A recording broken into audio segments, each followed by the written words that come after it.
Hello friends, ओम श्री गणेशाय नमः। जय श्री कृष्णा। आप सभी का स्वागत है आपके अपने यूट्यूब चैनल पर। फ्रेंड्स, आज हम आपको इस वीडियो में बताने जा रहे हैं आषाढ़ मास की शुक्ल पक्ष की देवशयनी एकादशी का शुभ मुहूर्त, पूजा विधि, व्रत के नियम, चतुर्मास में क्या कार्य करें और क्या कार्य न करें, देवशयनी एकादशी की पौराणिक व्रत कथा, महत्व और देवशयनी एकादशी के दिन किए जाने वाले उपायों के बारे में। फ्रेंड्स, वीडियो शुरू करने से पहले आपसे रिक्वेस्ट है, अगर आप हमारे चैनल पर नए हैं और आपने अभी तक चैनल को सब्सक्राइब नहीं किया है तो प्लीज़ सब्सक्राइब कीजिएगा चैनल को, साथ ही प्रेस कीजिएगा बेल आइकन को, जिससे नए वीडियो से रिलेटेड नोटिफिकेशन आपको तुरंत प्राप्त हो सके। और वीडियो पसंद आने पर वीडियो को लाइक और शेयर जरूर कीजिएगा ताकि सभी भक्तों को इस वीडियो का लाभ प्राप्त हो सके। और कमेंट बॉक्स में जय श्री कृष्णा जरूर लिखिएगा। आषाढ़ मास की शुक्ल पक्ष की एकादशी को देवशयनी एकादशी होती है। सभी एकादशी भगवान विष्णु को समर्पित होती है।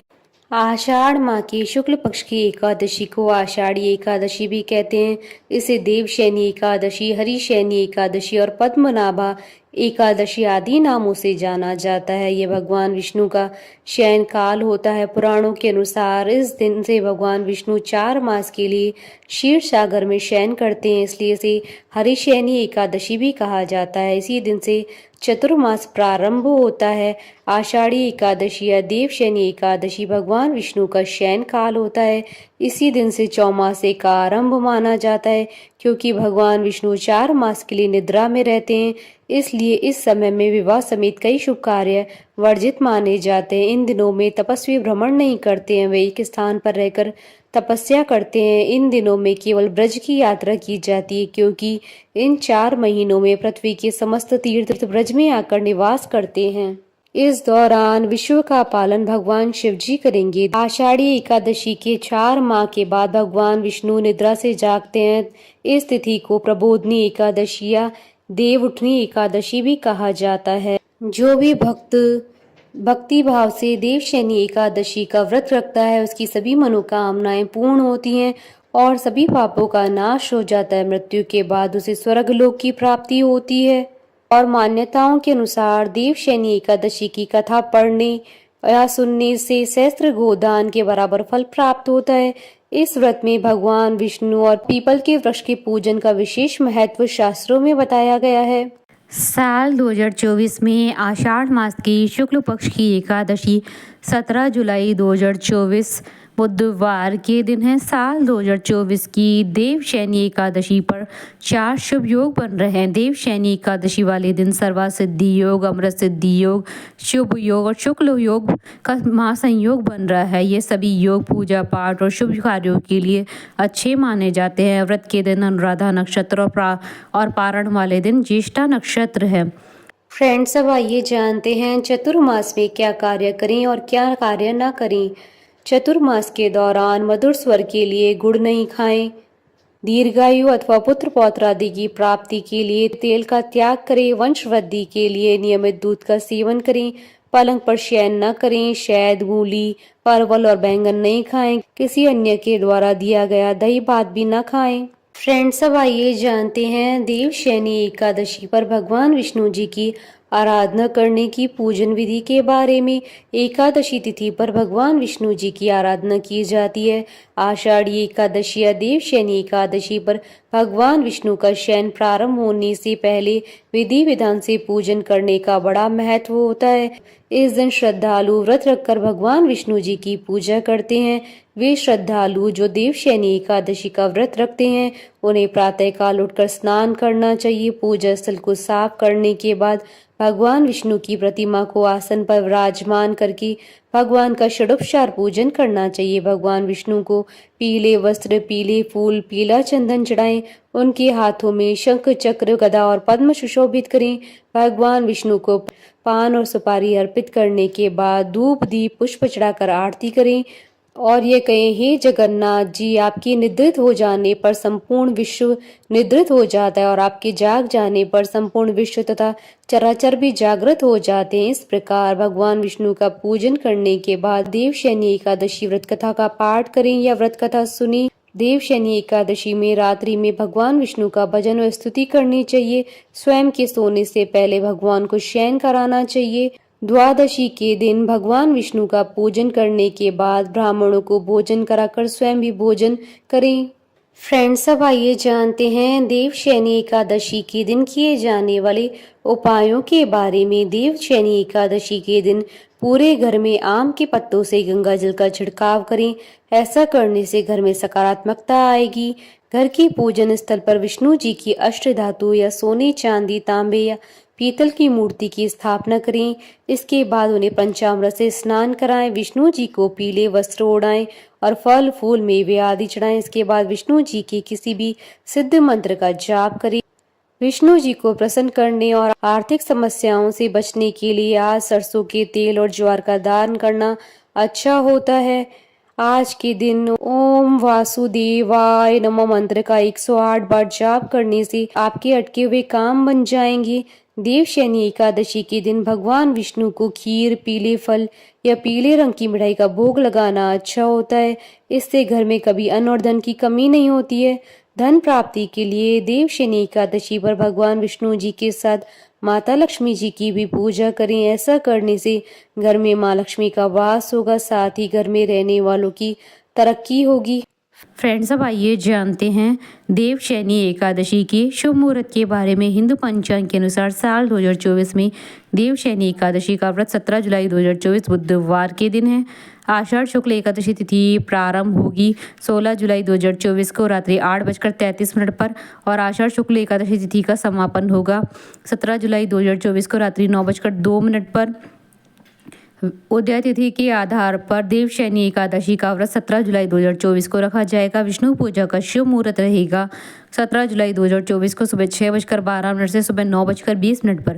व्रत पारण का समय रहेगा 18 जुलाई 2024 को सुबह 5:44 से सुबह 8:28 पर और हरिवासर समाप्ति का समय रहेगा 18 जुलाई 2024 को रात्रि 8:44 पर।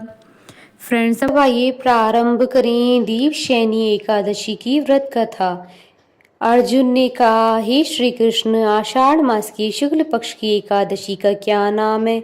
उस दिन किस देवता का पूजन होता है? उसका क्या विधान है? कृपा कर ये सब विस्तार पूर्वक बताइए। भगवान श्री कृष्ण ने कहा, हे धनुर्धर, एक बार नारद जी ने ब्रह्मा जी से यही प्रश्न पूछा था।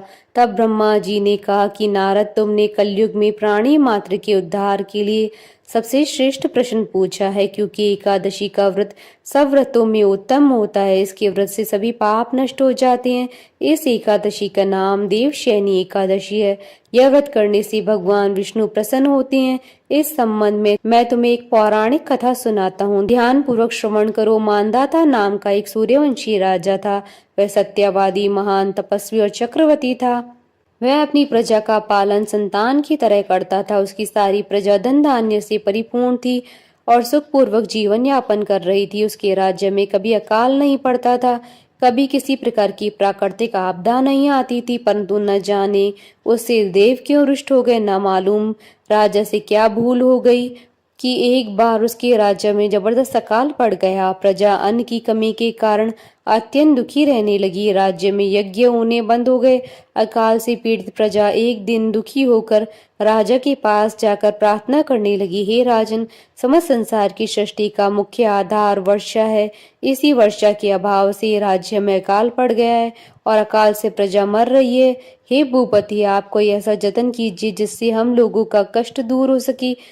यदि जल्दी ही अकाल से मुक्ति न मिली तो विवश होकर प्रजा को किसी दूसरे राज्य में शरण लेनी पड़ेगी। प्रजाजनों की बात सुन राजा ने कहा, आप लोग सत्य कह रहे हैं। वर्षा न होने से आप लोग बहुत दुखी हैं। राजा के पापों के कारण ही प्रजा को कष्ट भोगना पड़ता है। मैं बहुत सोच विचार कर रहा हूँ, फिर भी मुझे अपना कोई दोष नहीं दिखलाई दे रहा है।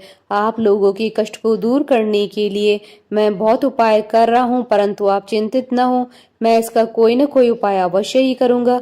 राजा के वचनों को सुन प्रजाजन चले गए। राजा मान था भगवान की पूजा कर कुछ विशिष्ट व्यक्तियों को साथ लेकर वन को चल दिए। वहां वह ऋषि मुनियों के आश्रम में घूमते घूमते अंत में ब्रह्मा जी के मानस पुत्र अंगीरा ऋषि के आश्रम पर पहुंच गए।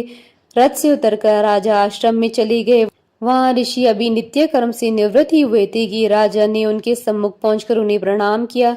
ऋषि ने राजा को आशीर्वाद दिया, फिर पूछा, हे राजन, आप इस स्थान पर किस प्रयोजन से पधारे हैं? सो कहिए। राजा ने कहा, हे महर्षि, मेरे राज्य में 3 वर्षों से वर्षा नहीं हो रही है, इससे अकाल पड़ गया और प्रजा कष्ट भोग रही है। राजा के पापों के प्रभाव से प्रजा को कष्ट मिलता है, ऐसा शास्त्रों में लिखा है। मैं धर्मानुसार राज्य करता हूँ, फिर भी यह अकाल कैसे पड़ गया, इसका मुझे अभी तक पता नहीं लग सका। अब मैं आपके पास इसी संदेह की निवृत्ति के लिए आया हूँ। आप कृपा कर मेरी इस समस्या का निवारण कर मेरी प्रजा के कष्ट को दूर करने के लिए कोई उपाय बतलाइए। सब वृतांत सुनने के बाद ऋषि ने कहा, हे नृपति, इस सतयुग में धर्म के चारों चरण सम्मिलित हैं। यह युग सभी युगों में उत्तम है। इस युग में केवल ब्राह्मणों को ही तप करने तथा वेद पढ़ने का अधिकार है, किंतु आपके राज्य में एक शूद्र तप कर रहा है। इसी दोष के कारण आपके राज्य में वर्षा नहीं हो रही है। यदि आप प्रजा का कल्याण चाहते हैं तो शीघ्र ही उस शूद्र का वध करवा दें। जब तक आप यह कार्य नहीं कर लेते तब तक आपका राज्य अकाल की पीड़ा से कभी मुक्त नहीं हो सकता। ऋषि के वचन सुन राजा ने कहा, हे मुनिश्रेष्ठ, मैं उस निरपराध तप करने वाले शूद्र को नहीं मार सकता। किसी निर्दोष मनुष्य की हत्या करना मेरे नियमों के विरुद्ध है और मेरी आत्मा किसी भी स्थिति में यह स्वीकार नहीं करेगी। आप इस दोष मुक्ति का कोई दूसरा उपाय बतलाइए। राजा को विचलित जान ऋषि ने कहा, हे राजन, यदि आप ऐसा ही चाहते हो तो आषाढ़ मास की शुक्ल पक्ष की देवशयनी नाम की एकादशी का विधान पूर्वक व्रत करो। इस व्रत के प्रभाव से तुम्हारे राज्य में वर्षा होगी, प्रजा भी पूर्व की भांति सुखी हो जाएगी, क्योंकि इस एकादशी का व्रत सिद्धियों को देने वाला और कष्टों से मुक्त करने वाला है। ऋषि की इन वचनों को सुनकर राजा अपने नगर में वापस आ गया और विधान पूर्वक देवशयनी एकादशी का व्रत किया। इस व्रत के प्रभाव से राज्य में अच्छी वर्षा हुई और प्रजा को अकाल से मुक्ति मिली। इस एकादशी को पद्मा एकादशी भी कहा जाता है। इस व्रत को करने से भगवान विष्णु प्रसन्न होते हैं।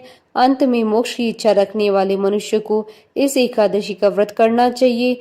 चतुर्मास व्रत भी इसी एकादशी के व्रत से आरंभ किया जाता है। कथा सार, अपने कष्टों से मुक्ति पाने के लिए किसी दूसरे का बुरा नहीं करना चाहिए। अपनी शक्ति से और भगवान पर पूरी श्रद्धा और आस्था रखकर संतों के कथनानुसार सत्कर्म करने से बड़े बड़े कष्टों से सहज मुक्ति मिल जाती है। बोली भगवान विष्णु की जय, सनातन धर्म की जय। हमारे साथ इस वीडियो में अंत तक बने रहने के लिए आपका धन्यवाद। ओम श्री गणेशाय नमः। जय श्री कृष्णा।